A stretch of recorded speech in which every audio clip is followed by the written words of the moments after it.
On vit dans des sociétés d'abondance, n'est-ce pas? Tout semble à portée de main, tout est facile. Et pourtant, il y a ce paradoxe assez fou, on se retrouve souvent en moins bonne santé. C'est ça, le fameux piège de l'abondance. Et c'est ce qu'on va essayer de décortiquer ensemble. C'est vraiment la question au cœur de notre analyse aujourd'hui. Et pour y répondre, on va faire un peu comme des détectives. On va suivre une piste, on va chercher des indices et voir où ça nous mène, jusqu'à la source du problème. Pour bien comprendre ce phénomène un peu abstrait, le mieux c'est de partir d'un cas concret. Alors je vous présente Mireille. Notre enquête à nous, elle commence chez elle, dans sa cuisine. Un jour de pluie, tout ce qu'il y a de plus banal. Et c'est justement là, dans le quotidien le plus ordinaire, que les premiers indices nous attendent. Alors voilà, on y est. Le point de départ de notre enquête, c'est une simple cuisine. Ce qui est fascinant, c'est de se dire que les preuves ne sont pas du tout cachées dans un labo secret, non. Elles sont là, exposées à la vue de tous, dans un appartement on ne peut plus normal. Alors regardons un peu l'environnement de Mireille. On ouvre son frigo, ses placards, et qu'est-ce qu'on voit? Il déborde de ce que les experts appellent des calories faciles. C'est une nourriture qui a été pensée, en fait, pas vraiment pour nourrir, mais plutôt pour consoler. C'est la réponse immédiate, quasi automatique, quand on est fatigué, quand les émotions prennent le dessus. Et ça, c'est notre tout premier indice, et il est super important. L'environnement dans lequel on vit n'est jamais neutre. Que ce soit notre propre cuisine ou les rayons du supermarché, chaque espace est en fait conçu pour nous pousser à faire certains choix, et souvent, on ne s'en rend même pas compte. Allez, prenons un exemple tout bête, le plat de lasagne de Mireille. Sur la boîte, le marketing nous vend une belle promesse, le bon petit plat familial, réconfortant. Mais si on retourne le paquet et qu'on regarde l'étiquette, là c'est notre histoire. On découvre une liste d'additifs longue comme le bras et une portion qui, en réalité, est presque conçue pour nous laisser sur notre faim. Et de la cuisine de Mireille, cet indice nous emmène tout droit au supermarché. Il faut bien comprendre une chose, le supermarché, ce n'est pas juste une sorte de grande forêt neutre où l'on cueille des produits de façon rationnelle. Pas du tout. C'est une véritable architecture du désir, un environnement qui est pensé dans les moindres détails pour guider nos achats. Et devinez vers quoi? Souvent vers ce qui est le plus rentable pour eux, pas forcément ce qui est le meilleur pour nous.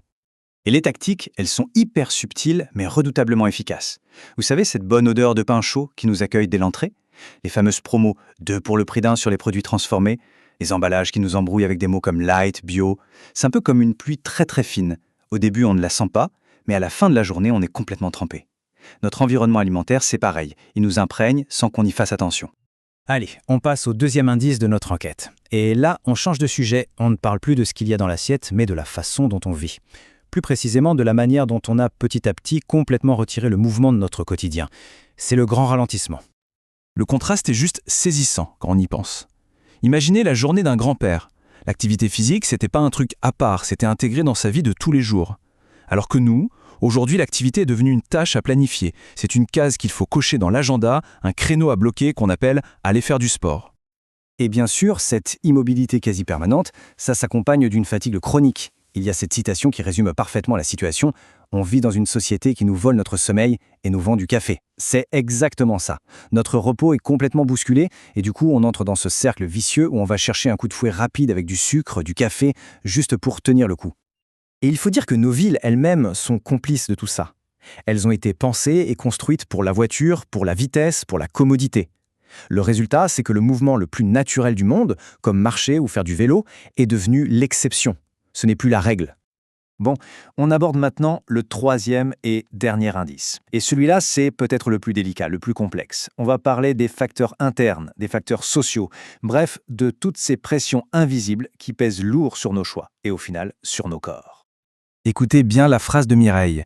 J'ai honte, comme si j'avais échoué. C'est d'une puissance. Ça exprime tellement bien ce sentiment profond d'échec personnel que plein de gens ressentent. La prise de poids, ce n'est pas juste un truc physique, ça touche à l'estime de soi. Ça fait mal. Mais c'est là qu'il faut se poser la bonne question. Est-ce que c'est vraiment un échec personnel? Une simple question de volonté? Ou est-ce que, au fond, tout ça n'est pas simplement la conséquence logique, presque inévitable, de l'environnement et du système dans lesquels on vit? Et là, poser la question comme ça change complètement la perspective. Parce que oui, dans nos vies modernes, la vraie faim physique, la faim du ventre, ce n'est souvent qu'une toute petite partie de l'équation. En fait, on mange pour plein d'autres raisons. Pour gérer le stress, pour combattre la fatigue, pour tuer l'ennui. La nourriture est venue combler beaucoup d'autres vides. Et par-dessus ça, on a tous ces facteurs sociaux qui viennent encore aggraver les choses. Le rythme de travail infernal, qui ne laisse pas le temps de cuisiner, les inégalités, qui font que bien manger est devenu une sorte de privilège. la honte qui pousse à s'isoler et à manger en cachette. On le voit bien, ce n'est pas une somme d'échecs individuels, c'est un problème collectif. Ok, le constat est un peu lourd, c'est vrai, mais maintenant, essayons de réécrire l'histoire. Il ne s'agit pas de chercher une solution miracle qui n'existe pas, mais plutôt de voir comment on peut trouver des petites victoires, des actions réalistes qui redonnent de l'espoir. Et le vrai déclic, le vrai changement de perspective, il est là. L'idée, ce n'est pas de se lancer dans une nouvelle bataille de volonté contre soi-même, encore un régime extrême, non. L'idée, c'est de rendre le bon choix, le choix le plus facile.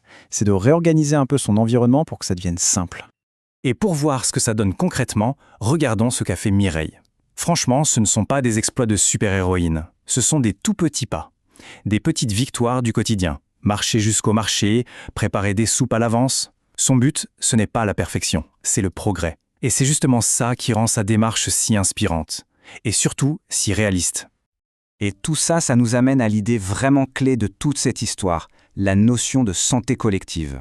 C'est l'idée toute simple en fait, que le bien-être d'un individu ne peut pas être déconnecté de la santé de son environnement, de son lieu de travail, de sa communauté. On ne peut pas penser ça de manière isolée. C'est un problème de système qui demande une réflexion collective et qui doit nous faire sortir une bonne fois pour toutes de la culpabilisation individuelle. Et on va finir avec cette dernière phrase de Mireille qui est pleine de sagesse. Tu sais, ce n'est pas juste une histoire de kilos, c'est une histoire de vie. Et elle a tellement raison. Derrière les chiffres et les statistiques, il y a des histoires, il y a des vies. Si nos sociétés sont malades de l'abondance, c'est peut-être tout simplement que nos modes de vie ont changé beaucoup plus vite que nos corps. Alors pour inverser la tendance, il ne suffira pas de changer ce qu'il y a dans nos assiettes. Il faudra sûrement réinventer un peu nos vies. Avec plus de temps, plus de justice et peut-être, surtout, plus d'attention les uns pour les autres.